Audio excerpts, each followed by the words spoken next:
તાલાલા ગીર ખાતે કોંગ્રેસ દ્વારા જાહેર સભા યોજી રિલીઝ સ્વરૂપે મામલતદારને આવેદનપત્ર પાઠવાયું હતું, જો કે ભરતસિંહ સોલંકી ગેરહાજર રહેતા ચર્ચાનો વિષય બન્યો હતો। છેલ્લા 2 વર્ષથી ગીર પંથકમાં ઇકો સેન્સિટિવ ઝોનના કાયદાને લઈને ખેડૂતો દ્વારા ભારે વિરોધ કરવામાં આવી રહ્યો છે, તો બીજી તરફ 2017 વિધાનસભાની ચૂંટણી પણ નજીક આવી રહી છે, ત્યારે કોંગ્રેસે ઇકો સેન્સિટિવ ઝોનને મુદ્દો બનાવી સરકારને ઘેરવાની રણનીતિ બનાવી હોય તેવું લાગી રહ્યું છે।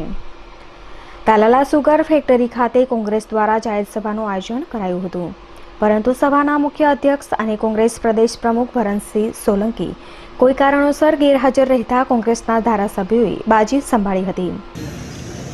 લોકોની માગણી કે આ ઇકો સેન્સિટિવ ઝોનનો જે કાયદો રાજ્ય સરકારે દરખાસ્ત કરીને કેન્દ્ર સરકારમાં જે મોકલી આપી છે અને કાયદામાં જે જોગવાઈઓ કરી છે અને એ જોગવાઈઓના કારણે જે પ્રજાને જે મુશ્કેલીઓ પડવાની છે અને એનો જે મુશ્કેલીઓનો જે સામનો કરવાનો છે એના માટેની અમારી આ લડાઈ છે અને એના માટેનું આજે અમારું સંમેલન હતું। એના માટે જ અમે આજે આવેદનપત્ર માનનીય આ દેશના વડાપ્રધાનશ્રીને સંબોધીને અમે આજે વિવિધ ગ્રુપો દ્વારા અગાઉ પણ ગામ બંધ રાખવામાં આવ્યા છે, આંદોલનો કરવામાં આવ્યા છે, આજ કોંગ્રેસ દ્વારા આંદોલન કરાયું છે।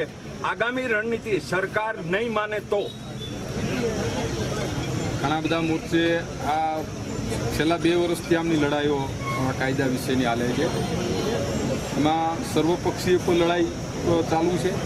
આજનો જે અમારો કાર્યક્રમ હતો એ કોંગ્રેસ પાર્ટીના નેજા હેઠળનો હતો અને એની અંદર પણ સમસ્ત વિસ્તારમાંથી મોટી જનસંખ્યાની અંદર આક્રોશ વ્યક્ત કરવા માટે લોકો આવેલા હતા। આવનારા સમયની અંદર પણ આ સરકારની અંદર બેઠેલા એમના પ્રતિનિધિઓ કે જેમની જવાબદારી છે, મેમ્બર ઓફ પાર્લામેન્ટ હોય, MLA હોય, અહીંયાના પ્રભારી હોય, એમના પદાધિકારી હોય, એમની વધારે જવાબદારીઓ બને છે પ્રજાની મુશ્કેલીઓની રજૂઆત કરવામાં, છતાં પણ આ સરકારમાં એમની પોતાની સરકારમાં એમની કોઈ વાત સાંભળતું નથી।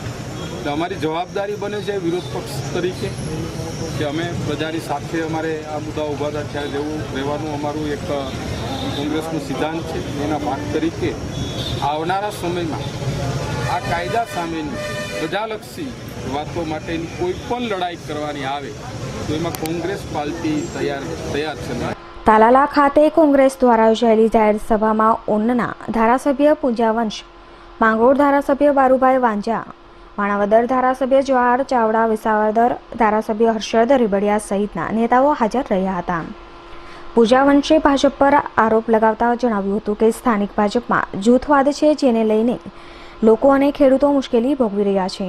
જસાભાઈ બારડ મારફત રજૂ કરવામાં આવ્યા। સર્વાનુમતે શું નક્કી થયું? અને સર્વાનુમતે એમાં નક્કી કર્યું કે ગુજરાત સરકારે કેન્દ્ર સરકારને 500 મીટરની મર્યાદા રાખવા માટે દરખાસ્ત કરવી એવું આ મિટિંગની અંદર નક્કી કરવામાં આવ્યું। મેમ્બર ઓફ પાર્લામેન્ટે બહુ સ્પષ્ટપણે કીધું કે રાજ્ય સરકાર 500 મીટરની દરખાસ્ત કરશે તો કેન્દ્ર સરકારમાંથી આ 500 મીટરની દરખાસ્તને મંજૂર કરાવવાની જવાબદારી મારી અને બધાએ તાળીઓ પાડી અને છૂટા પડ્યા। હવે અપેક્ષા રાખીએ કે સત્તાધારી પક્ષ અને પદાધિકારીઓ આગેવાનો આ 500 મીટરની મર્યાદા પ્રમાણે રાખવામાં આવે, અન્યથા આજે જે સંમેલન મળ્યું છે એ આ વિસ્તારની પ્રજાને જાગૃત કરવા માટે કોંગ્રેસ છે એ પ્રજાની સાથે છે। પ્રજાની પીડાને સમસ્યાને વાચા આપવા માટે કોંગ્રેસ પક્ષની નૈતિક જવાબદારીને ભાગરૂપે આજે અમે મળ્યા। ઘણી વિશાળ સંખ્યામાં લોકો આવ્યા અને આજે મામલતદારને શ્રીને આવેદનપત્ર આપ્યું છે કે માનનીય વડાપ્રધાનશ્રીને આ આવેદનપત્ર પહોંચાડવામાં આવે અને આ વિસ્તારની લાગણીને માંગણીને ધ્યાનમાં રાખી અને ઇકો સેન્સિટિવ ઝોન જે છે એને 500 મીટરની મર્યાદામાં રાખે એવી માંગણી સાથે આજે આવેદનપત્ર આપવામાં આવ્યું છે। પૂજાભાઈ હાઈકોર્ટની વાત કરીએ તો હાઈકોર્ટમાં કોણ રેટ પિટિશન દાખલ કરી છે અને હાઈકોર્ટમાં આગામી તારીખ કઈ છે, શું સ્ટેટસ છે, એ વિશે શું કહેશો? હાઈકોર્ટની અંદર એક મુદ્દો મને એ નથી સમજાતો કે આ મિટિંગમાં ચર્ચા થયા મુજબ ગાંધીનગર સરકારની ઓફિશિયલી મિટિંગ હતી, બિન સત્તાવાર મિટિંગ નહોતી, ઓફિશિયલી મિટિંગમાં ચર્ચા થઈ અને 500 મીટરની દરખાસ્ત કરવી અને 500 મીટરની દરખાસ્ત કર્યા પછી અમુક વિસ્તારો છે એ બાકાત રહી ગયા અથવા એને કાઢી નાખવામાં આવ્યા.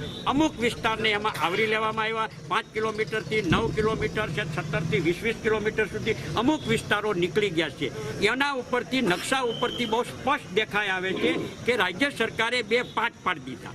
2 ભાગ પાડી દીધા. એક રાજ્યમાં બધી પ્રજા સમાન છે.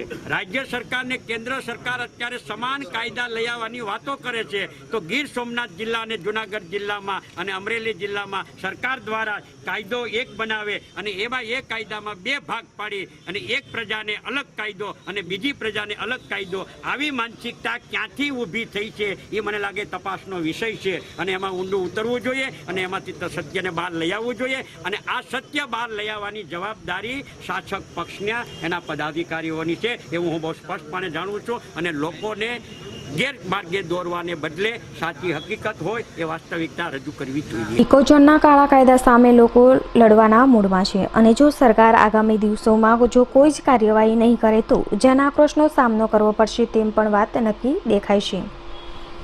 દીપક જોશી, વી ન્યૂઝ, ગીર સોમનાથ.